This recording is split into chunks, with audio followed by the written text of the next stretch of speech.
Ave Maria. Who is our mother? That's the question I want to ask. Who is our mother? In the Old Covenant, our mother was Eve, because the Holy Scripture says in Genesis, Eve is the mother of all the living. But because of our Lord Jesus' sacrifice, Eve is no longer our mother. We are no longer children of sin. At the foot of the cross, our Lord Jesus said to Saint John the Beloved, "Behold your mother." Or in other words, "Behold your new mother." Thanks be to God. Hail Mary,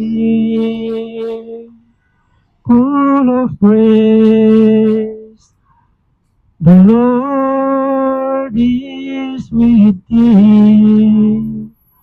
Blessed art thou amongst women, and blessed is the fruit of thy womb, Jesus. Holy Mary, Mother of God, pray for us sinners now and at the hour of our death. Amen.